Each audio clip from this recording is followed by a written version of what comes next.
Bro, I have so much time now that I've deleted social media, and I don't really have anything to do with that time. Funny story, when I was 15, I watched the infamous video of rich people don't sleep 8 hours a day. Rich people don't sleep 8 hours a day. And the teenage That's a me third of your life. was inspired so much that I put an alarm for 4 a.m. And the next day, I woke up at 4 a.m. I freshened up, and that's when I realized I really don't have anything to do. So I just went back to sleep. If you've deleted Instagram and other social media because you realized that it was bad for you to stay off of it, you're gonna have to replace that with good habits that will help you in life. And of course, in the beginning, you're gonna feel like you're missing out on something. But let me tell you, you're not missing out on anything important. Because when I uninstalled Instagram and I couldn't resist the urge to go back, and until I finally broke at 30 days, I went back and installed Instagram again. And apart from a few reels from the memes my friends sent, nothing really happened. I didn't really miss out on anything.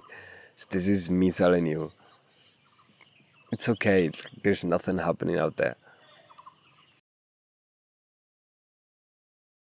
You need a habit for learning. You need a habit for your mind. You need a habit for your body, which would be exercise. You need a habit which is work. I'll give you the specifics of it actually. My landlord is doing some work on the houses, so I think this is how we're going to do it. So when I say learning habit, it is a habit that is going to give you knowledge. So what kind of forms of knowledge are we talking about? It could be health, it could be business, it could be psychology, it could be psychiatry, it could be anything that you actually want to learn and could help you in the future. So what kind of information sources do you have available? It could be in the form of long form YouTube videos, it could be books, it could be podcasts, it could be interviews of the people who are expert in that field. It could be talking to those people and asking for material. It could be research papers, all those things. And I would recommend you try out all those things, and especially books. You need to make a habit of reading books because we've had it for centuries and it's been the best thing for all that time.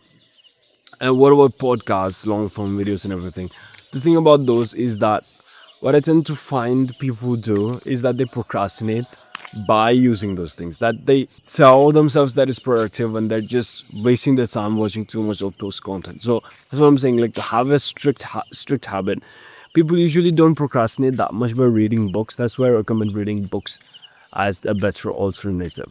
The next thing you're going to want to need is a habit for your mind. So usually when people quit social media and other coping mechanisms that they have, the emotions, the traumas that they suppressed all this time will finally seep out, which is normal because you're no longer suppressing them, which makes a lot of sense, right? Now, for you to deal with them and for you to heal from them, you're gonna need resources. First off, you're gonna have to read books on that. So that's why I said, like, you're gonna need to read a business book, a health book, and a mind book at the same time, ideally. I mean, people would find it hard to read multiple books, but that's what you want to do ideally. You're gonna get resources from those books, but you're gonna have to have habits like meditation, journaling, things like that.